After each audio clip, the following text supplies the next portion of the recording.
여러분, 한국 잘 다녀왔습니다. 한 가지 제가 한국에서 느낀 것은 특별히 그 서울에 길상사라고 하는 절이 있어요. 그 유명한 그 절입니다.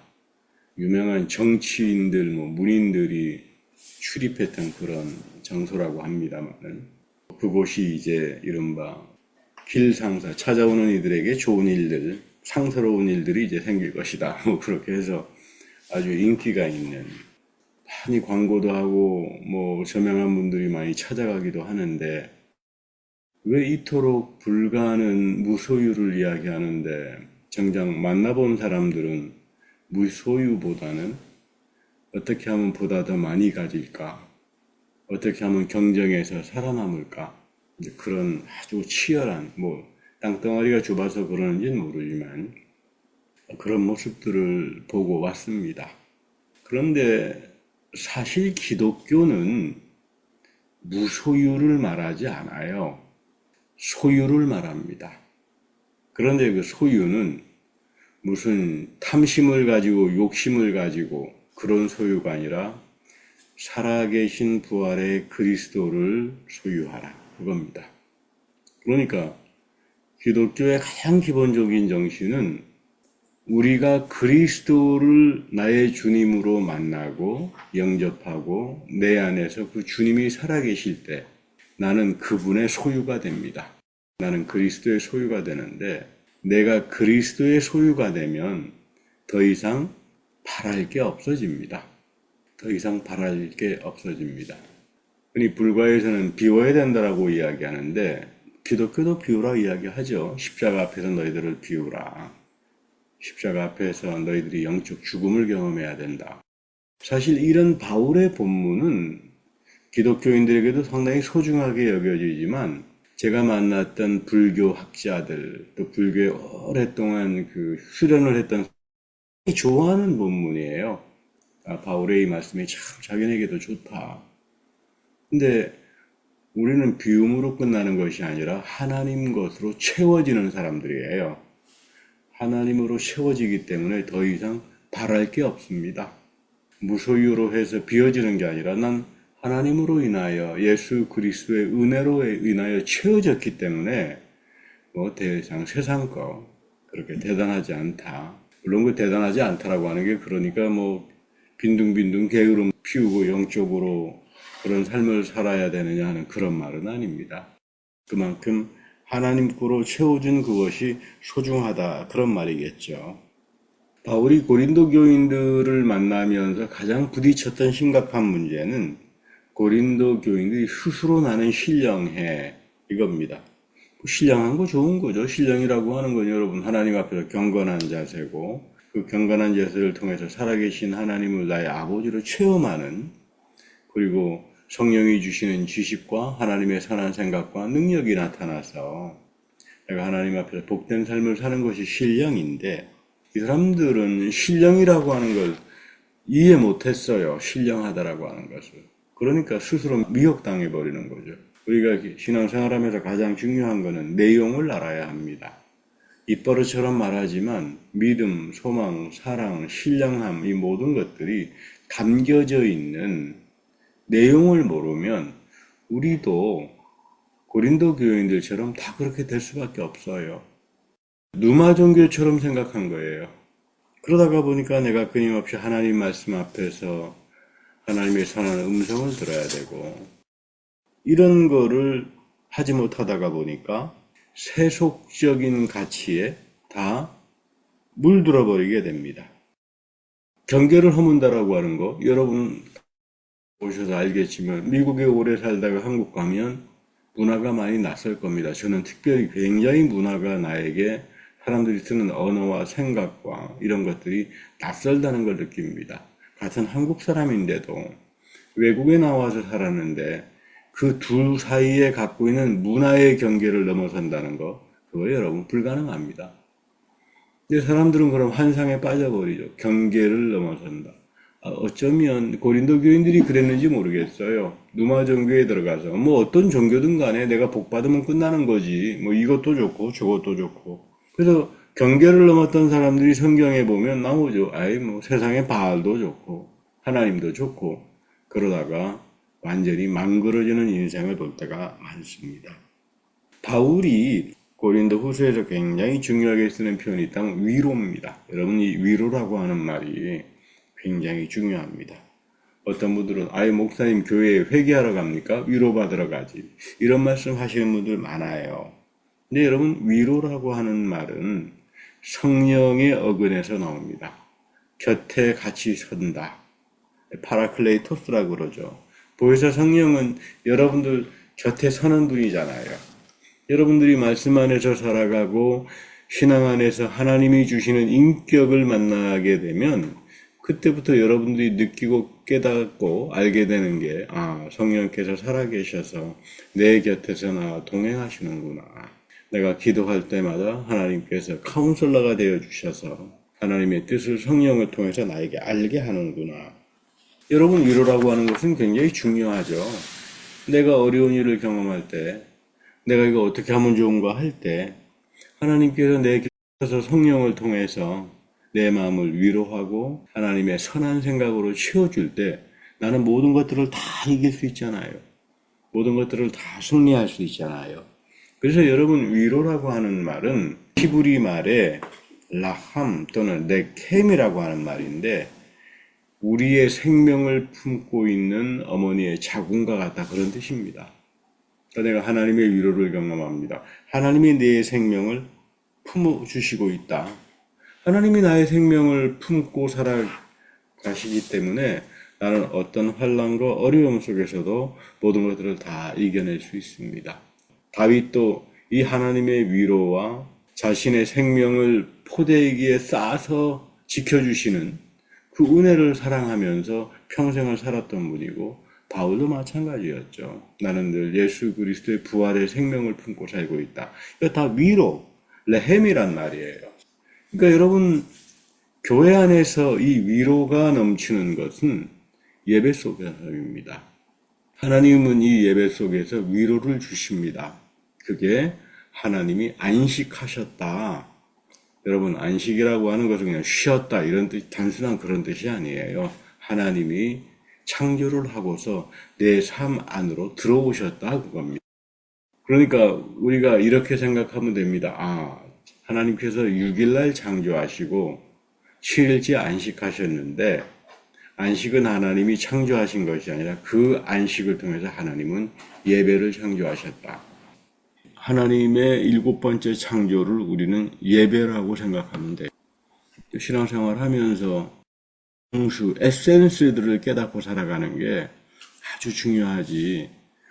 신앙생활을 건폼으로 내용을 이해하지도 못하고 고린도 교인들처럼 신앙생활하면 안 되잖아요. 근데 우리가 신앙생활하면서 막이라고 하는 말들이 많이 나옵니다. 근데 이 막이라고 하는 말은 참소자란 뜻이에요. 무슨 흉악한 그런 개념보다는 우리가 인생을 살면서 끊임없이 참소하고 정죄하는 사람들. 그래서 여러분, 성경에도 정죄하지 말라 그러잖아요.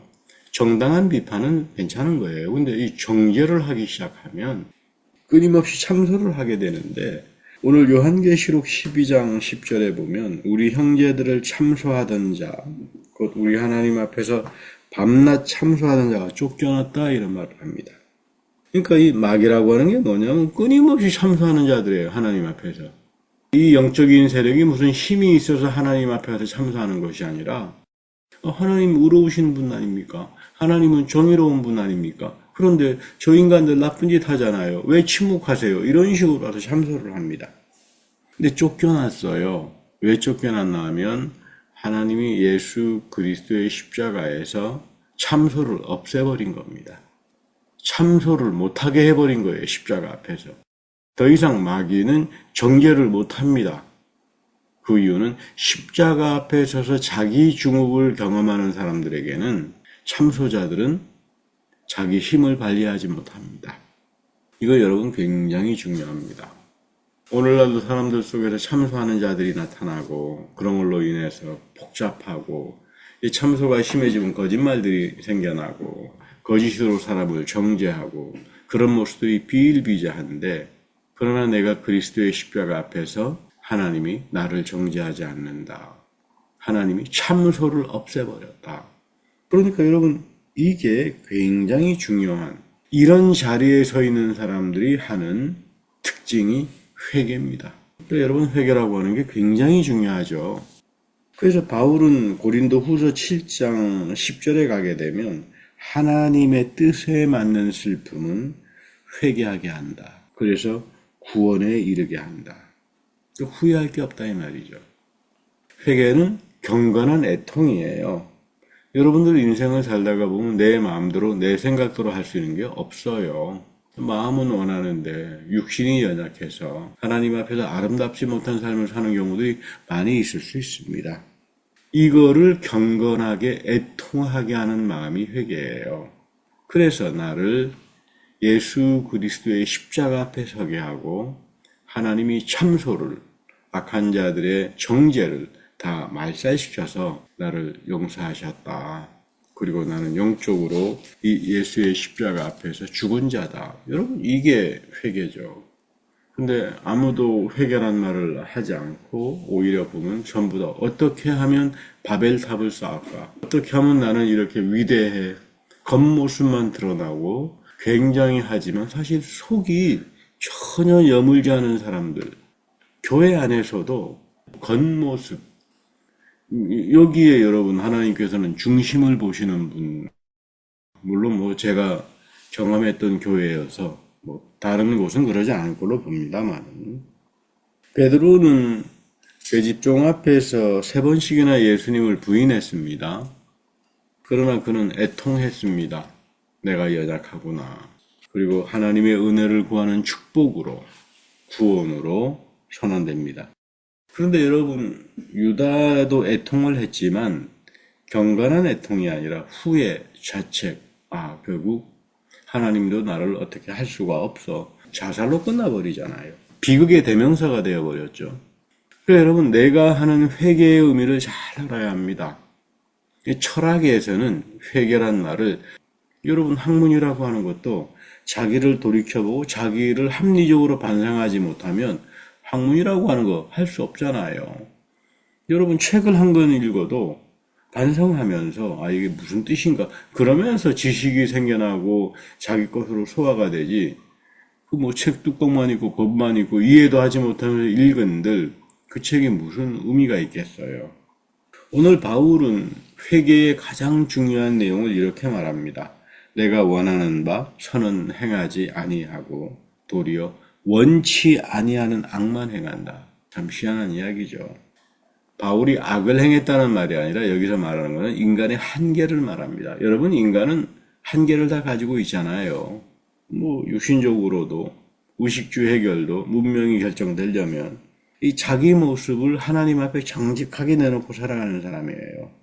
그리고 내가 이 나의 한계, 죄성, 이거를 내가 이기질 못한다. 원치 않은 죄에 의해서 나는 끊임없이 노예가 되어 팔려나간다. 내가 무력하다. 내가 무력하다. 그래서 오호라 나는 공고한 자로다. 이 사망의 몸에서 누가 나를 건져낼 것이냐. 이 부분을 정확하게 자기 믿음 속에 가지고 살았던 분이 바울이. 오늘날 우리의 신앙생활이라고 하는 것은 이 회개를 담고 살아야 돼요. 경건한 애통을 가지고 살아야 되지, 자기가 만들어가는 끊임없는 누마 종교적인 기복과 주술과 바벨탑과 이런 것들을 쌓고 살아가다가 보면 이거 뭐 완전히 우리 또한 고린도 교인들처럼 겉만 번드러한, 영적으로 신령하다라고 하지만 분쟁이나 하고 정죄나 하다가 끝나버리는 그런 인생들이 될 수 있습니다. 시편 32편에서도 다윗은 이 경건한 애통을 합니다. 허물의 사함을 받고 그 죄의 가리움을 받은 자는 복이 있다. 이 마음에 간사함이 없다. 마음에 사람을 속이려고 하는 게 없다. 그러니까 이런 사람들이 하나님께로부터 정죄를 당하지 않죠. 제 짤막한 경험이었습니다마는 왜 이토록 마음에 간사함들이 많은가, 사람들이. 정직한 말을 할 줄 모르고 속이려고 그러고 시간이 지나면 그것이 거짓이라고 하는 게 드러나서 당신 왜 이렇게 거짓을 했느냐, 뭐 나만 거짓말합니까? 이런 식의 문화들이 교회 안에서는 믿음의 문화 속에서는 사라져야 돼요. 근데 그런 것들이 너무 막 충만하게 들어오면 믿음 생활이 부패해 버리잖아요. 하나님께서 그 중심을 보시고 심판하시는 분인데, 그래서 오늘 바울은 경건한 애통을 가지고 살아가라, 하나님 앞에서. 그런데 이 바울에게 있어서 굉장히 중요한 것은 1장 23절 이후를 보면 이 바울의 마음이 참 아름답죠. 바울은 고린도 교인들의 믿음을 지배하려고 하지 않았습니다. 이 사람들이 누마 종교에 빠져서 기복과 잘못된 길로 빠지고 신령한 거하고는 아무런 상관이 없는데 자기 자신은 신령하다고 생각하고 세속적이고 바벨의 삶을 사는 사람들에게 오히려 바울은 이들을 비난하는 것이 아니라 너희들에게 기쁨을 누리게 하기 위해서 내가 이런 말을 한다. 동역한다라고 말을 하죠. 목회자는 말씀과 성례전에 안수된 사람들이에요. 워드 앤 세크라멘 미니스트리라고 이야기하죠. 굉장히 거룩한 직분입니다. 그래서 성직이다 이렇게 말해요. 어떤 분들은 아니 목사만 성직입니까 그러는데 목사만 성직이에요. 무식해서 그런 말 하는 거예요. 워드 앤 세크라멘트는 목회자에게 주어진 성직이에요. 이거 나도 할 수 있어 하시면 됩니다. 근데 그거 하나님이 세워놓은 질서에 정면으로 도전한 참담한 일들이 돼요. 근데 오늘날 한국교회 가서 봤더니 똑똑하다는 사람들의 입에서 이런 말들이 나와요. 이렇게 헛똑똑한 사람들이 많은 거 구분할 줄 몰라요. 경계를 넘어서자, 경계를 부수자, 경계를 부셔서 하나님이 성소를 통해서 그리스도의 십자가 부활 안에서 목회자들을 성별해서 말씀과 성례전의 위임을 맡은 것을 부셔버리겠다? 여러분 이게 가능한 이야기입니까? 이거 여러분 불가능한 이야기예요.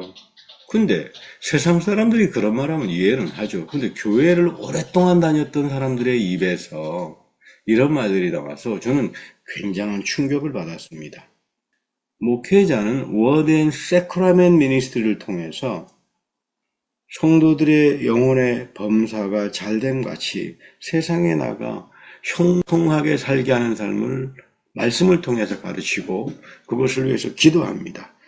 그리고 여러분들은 세상에 나가서 말씀을 실행에 옮기고 하나님의 음성을 들으면서 세상에서 10의 1조를 받는 왕같은 제사장으로 불리움을 받은 사람들이에요. 여러분들에게 주어진 더 큰 축복이죠. 더 큰 성별이죠. 그래서 이 경계를 넘어야 되지 않겠습니까, 목사님? 그렇게 저에게 뭐 아주 의기양양하게 공부 많이 하신 분인데 교회에서 말씀하시길래 제가 저녁을 먹다가 그런 말을 했습니다. 장로님은 하나님 말씀대로 사십니까? 아유, 바쁜데 언제 하나님 말씀대로 삽니까? 이거 참 희한하죠. 여러분 바쁘면 하나님 말씀대로 안 삽니까? 그냥 세상에 푹 빠져가지고 세상 사람 하는 못된 짓 다 하고 살다가 교회 와서 경계를 무너뜨립시다. 그럼 뭘 어떻게 무너뜨리겠다는 말이에요? 세속으로 하나님이 세우는 경건한 것을 무너뜨리겠다는 말이잖아요. 금송아지 예배가 따로 없죠. 경계를 무너뜨리자. 그냥 세상 시끄러운 음악들 다 갖다 놓고 저거 참 힘들더라고요. 하나님은 예배를 경건하게 드리라 그랬는데 우리가 그리스도로 인하여 고난이 올 때 사도들은 위로를 받았습니다. 왜 나에게는 하나님의 위로가 없고 사도들에게만 위로가 있는가? 그분들은 하나님 말씀대로 살았던 분이에요. 하나님의 계명과 명령을 존중했고 감옥에도 들어갔고 찬송을 하고 그러면서 살았던 분들이에요.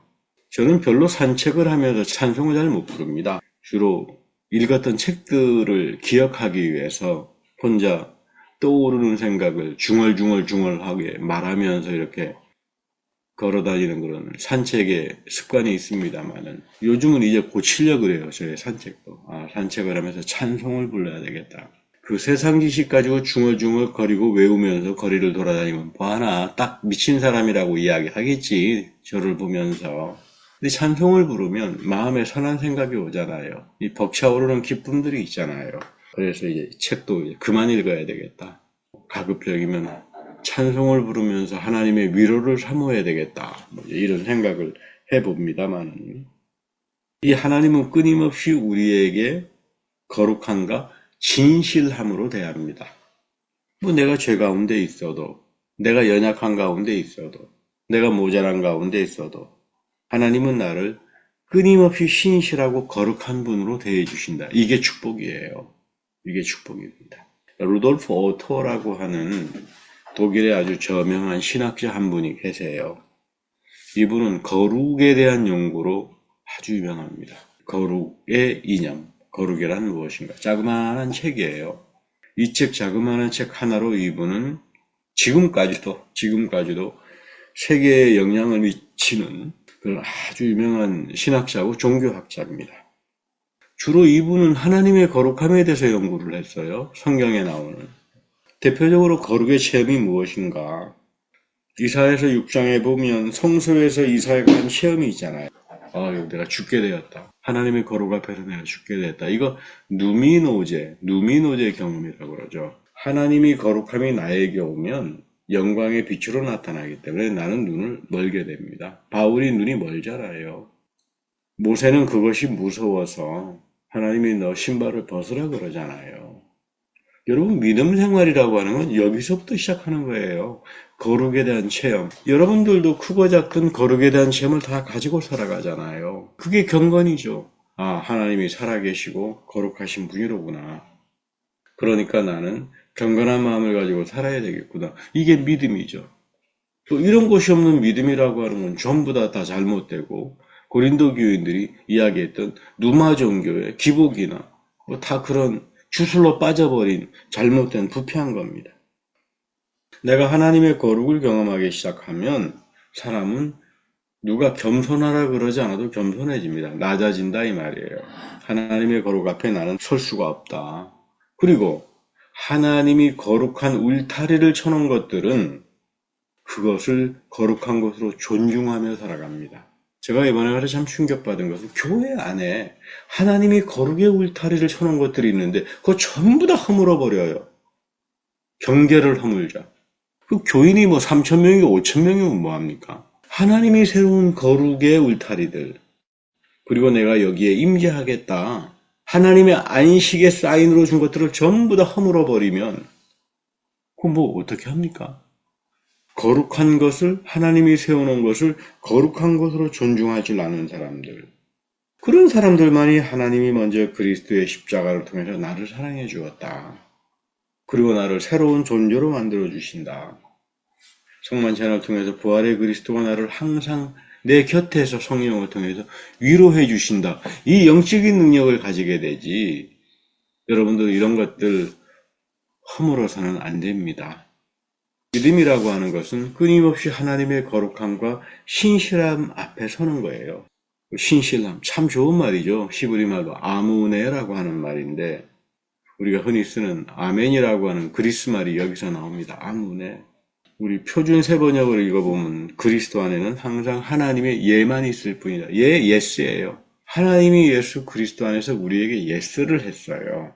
내가 잘못된 가운데 있기도 하고 잘못된 길로 가기도 하지만 하나님이 끊임없이 예수의 십자가 부활 안에서 나를 사주시고 나를 복되게 하시고 나에게 위로를 주셔서 생명을 쌓아주셔서 하나님 앞에 나를 경건한 사람으로 살아가게 해줍니다. 그래서 하나님의 모든 약속은 그리스도 안에서 예가 됩니다. 그러므로 그리스도로 말미암아 우리는 아멘 하면서 하나님께 영광을 돌리는 겁니다. 여러분, 하나님 앞에 박수치면서 영광 돌리지 않습니다. 바울은 하나님께 박수치면서 영광 돌립니다 말 안 합니다. 우리의 영광은 하나님께 아멘 하면서 영광을 돌리는 겁니다. 이 아멘은 아무네죠. 우리도 하나님 앞에서 신실하게, 하나님 앞에서 경건하게, 하나님이 쳐놓으신 거룩의 울타리들 존중하고 이런 믿음을 가지고 하늘의 보화를 가지고 우리가 살길 원합니다. 나는 넘어질 겁니다. 나는 연약합니다. 나는 한계를 가지고 삽니다. 그러나 나의 연약과 모자람을 넘어서서 나를 끊임없이 거룩의 영광으로 그리고 신실하심으로 나를 대해 주시고 나에게 항상 죄사함의 축복과 거룩함의 은총을 아멘으로 응답해 주시는 이 하나님 앞에서 우리가 진정한 하나님의 위로를 받게 되는 것이고 여러분들이 이 말씀을 가지고 세상에 나가 지키고 살아갈 때에 여러분들은 하나님께 아멘으로 영광을 돌리는 사람이 된다 그 말입니다. 이런 귀한 영광의 자녀들이 여러분들의 믿음 생활 속에 넘치고 늘 하나님 앞에서 찬송으로 화답하는 그런 아무네의 사람들, 신실함의 사람들, 하나님께 영광을 돌리는 사람으로 살아가기를 축복합니다. 다 같이 기도하겠습니다. 살아계신 하나님, 오늘 우리가 사도 바울의 이 애통하는 경건한 애통을 기억하면서 우리 한계와 연약함을 알지만 그것을 넘어서서 끊임없이 우리를 거룩하신 분으로 신실하신 분으로 만나주시고 하나님의 신실하심을 가지고 우리가 살아가며 주님께 아멘으로 주님의 영광에 화답하는 이것을 주님께서 사랑하시고 복되게 하십니다. 주의 백성들을 기억하여 주시며 항상 이 세속으로 넘치고 이 세속의 물결이 하나님이 세워놓으신 거룩의 울타리를 다 허물어버리는 이런 루마 종교가 판치는 세상에 하나님의 거룩을 거룩으로 존중하며 살아가는 주님의 귀한 백성이 다 되게 하여 주옵소서. 그리고 주 예수 그리스도의 이름으로 축복하며 감사 기도드립니다. 아멘.